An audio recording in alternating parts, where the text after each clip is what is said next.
नमस्कार, मैं हूं राणा यशवंत और आप देख रहे हैं इन खबर।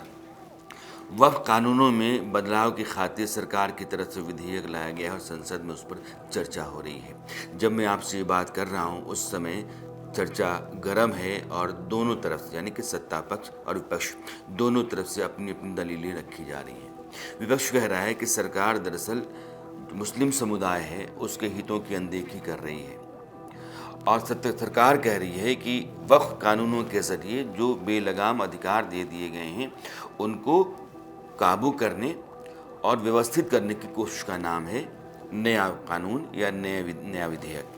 अब सवाल ये है कि यह जो विधेयक पास हो जाने के बाद कानून बन जाता है राष्ट्रपति की मंजूरी के बाद से, इस विधेयक में क्या है? 1995 में जो संशोधन 2013 में लाए गए थे उसमें एक जो 1995 में सेक्शन है 40 उसको लेकर के विवाद ज़्यादा है। सेक्शन 40 क्या कहता है?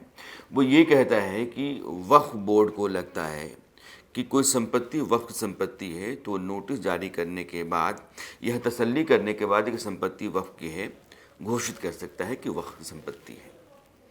और इसके ज़रिए आरोप ये है कि उसने बेहिसाब तरीके से सरकारी ज़मीनों पर कब्ज़ा किया।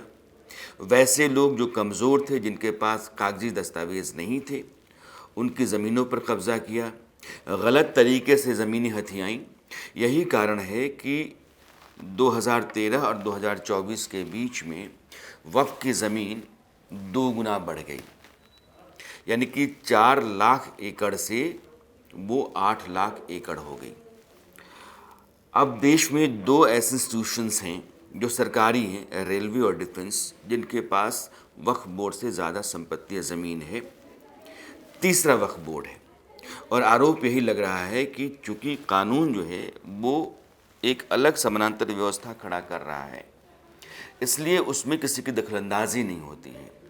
वो एक तरीके से बंद दरवाजे का मकान है जिसके भीतर जो कुछ भी हो रहा है उसमें ना आप ताक झांक कर सकते हैं, ना आप अधिकार दरवाज़ा नॉक करने का, ना अंदर जाने का है।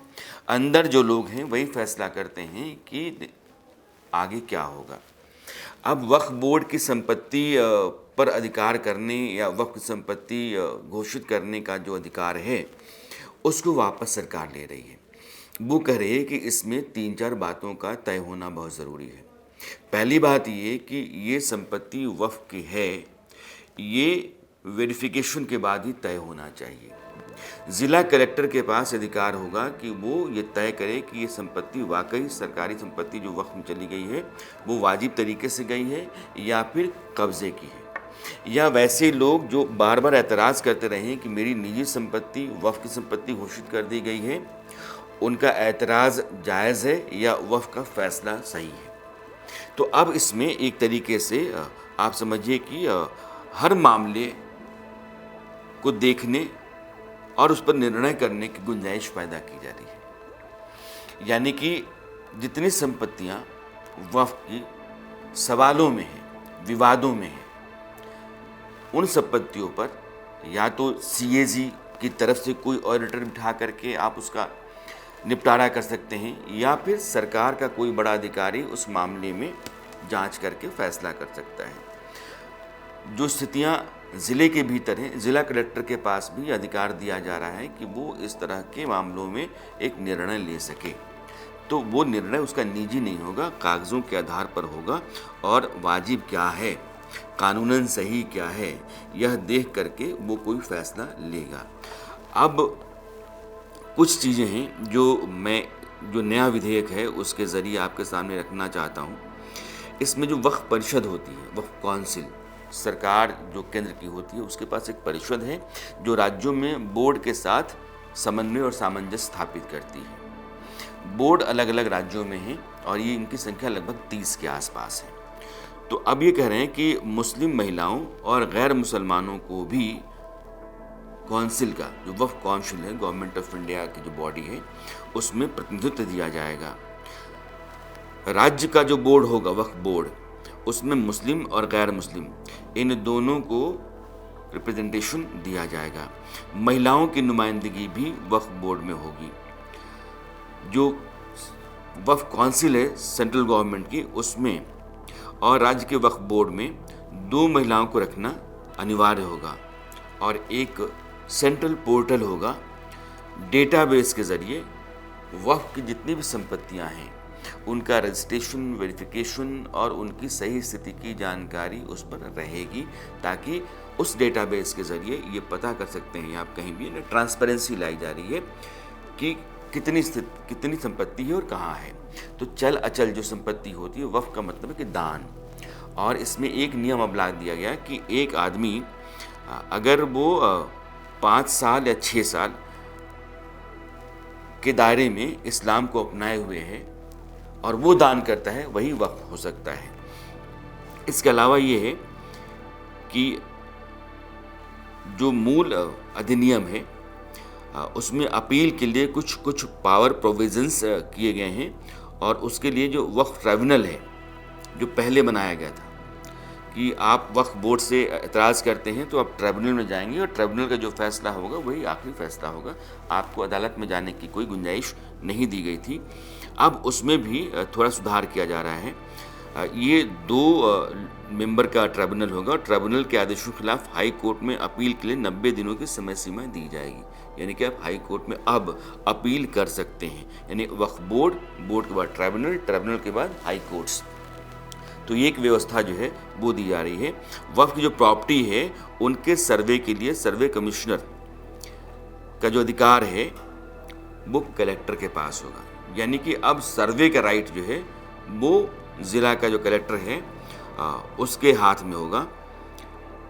और यह जो सरकार कह रही है कि वक्फ की जो संपत्ति है रजिस्ट्रेशन के लिहाज से, मैनेजमेंट के लिहाज से, ट्रांसपेरेंसी और एफिशिएंसी, इस लिहाज से नए कानून को तैयार किया गया है। ये कानून दरअसल एक संतुलन बनाने का ज़रिया है और मुस्लिम समुदाय के भीतर जिन लोगों की नुमाइंदगी नहीं थी, जिनकी हकमारी हो रही थी, उन लोगों को प्रतिनिधित्व दे करके और एक ट्रांसपेरेंट सिस्टम खड़ा करने की कोशिश का नाम है नया विधेयक। लेकिन इसका विरोध लगातार हो रहा है और अलग अलग पार्टियां जो हैं विपक्ष की वो सरकार पर निशाना साधे हुए हैं। अखिलेश यादव ने कहा कि दरअसल ये कुंठा का नतीजा है। ओवैसी ने कहा कि ये मुसलमानों की हकमारी है। सरकार बार बार, एक बार अमित शाह भी उठे थे और उन्होंने भी अपनी तरफ से बात रखी थी। किरण रिजिजू ने ये कहा था कि यह सब कुछ जो है, जो आरोप विपक्ष की तरफ से हैं, दरअसल 1995 और 2013 में जो कानून दे करके वक्फ बोर्ड को मजबूत किया गया, बेलगाम किया गया, उन कानूनों को दुरुस्त करके और देश की व्यवस्था के भीतर एक संतुलित और समन्वयवादी सिस्टम वक्फ का खड़ा करने की कोशिश की जा रही है और इसीलिए इस विधेयक को सरकार लेकर के आई है। इसके अलावा जो बोरा और आगा खानी है उनके लिए भी अलग बोर्ड का इंतज़ाम किया जाएगा। नए बिल में आगा खानी और वोरा वक्फ को डिफाइंड किया गया है कि कौन से आगा खानी होंगे, कौन से वोरा होंगे। पहले क्या था कि जो वक्फ बोर्ड था वही तय करता था कि सुन्नी वक्फ क्या है और शिया वक्फ क्या है, लेकिन अब एक अलग से व्यवस्था कर दी गई है कि वोरा के लिए, आगा खानी के लिए अलग से औकाफ बोर्ड बनाएंगे। वक्फ का जो प्लुरल है उसको हम औकाफ, तो औकाफ बोर्ड बनाए जाएंगे। मसौदे में मुस्लिम समुदायों में जो अन्य पिछड़ा तबका है और शिया हैं, सुन्नी हैं, वोरा हैं, आगा खानी हैं, इनको भी रिप्रेजेंटेशन दिया जाएगा। और मैंने आपको बताया कि जो वक्फ काउंसिल है उसमें कौन कौन से लोग होंगे, तो उसमें 3 सेंट्रल मिनिस्टर होंगे, 3 पार्लियामेंटेरियंस होंगे, ज़रूरी नहीं कि मुसलमान हों, मुस्लिम संगठनों के 3 नुमाइंदे होंगे, मुस्लिम कानून के 3 बड़े जानकार होंगे, सुप्रीम कोर्ट या हाई कोर्ट के 2 फॉर्मर जजेस होंगे और 1 बड़ा वकील और 1 नेशनल रेप्यूट का, एक नहीं बल्कि नेशनल रेप्यूट के 4 लोग होंगे और भारत सरकार के अतिरिक्त या संयुक्त सचिव उसमें होंगे। तो ये जो काउंसिल है ये इतने मेंबरान के साथ होगी और वो जो बोर्ड्स हैं उनके साथ समन्वय स्थापित करेगी। एक ट्रांसपेरेंट व्यवस्था, कानून के तहत चलने वाली व्यवस्था, बेवजह किसी भी संपत्ति को वक्फ की संपत्ति घोषित करके कब्जा कर लेने का जो रिवाज रहा है उसको ख़त्म करने वाली व्यवस्था और कमज़ोर तबके, महिलाओं, बच्चों के हक को बहाल करने की की गारंटी लेकर के आने वाली व्यवस्था, इसका नाम नया विधेयक है, यह सरकार कह रही है। और सरकार के मुताबिक वोट की राजनीति ने बेवजह से वक्फ बोर्ड को इतने अधिकार दे दिए कि एक समानांतर व्यवस्था खड़ा हो गई और उसके मारे देश में बहुत सारे लोग हैं और उसने बेहिसाब संपत्तियां खड़ा करके एक अलग तरह का तबका खड़ा कर दिया जो उसका पैसा खाता है, कमाता है, मालिक मुख्तार है और वो अपने तरीके से यह पूरी जो जायदाद संपत्ति है वो चलाता रहता है और उससे सवाल करने का हक किसी को नहीं है। यह इस देश में नहीं हो सकता है। तो नया विधेयक यही कहता है, उसको लेकर के संसद में बहस जारी है, लेकिन कानून सरकार बनाने के लिए एक तरीके से आमादा है और उसको लगता है कि ज़रूरी है।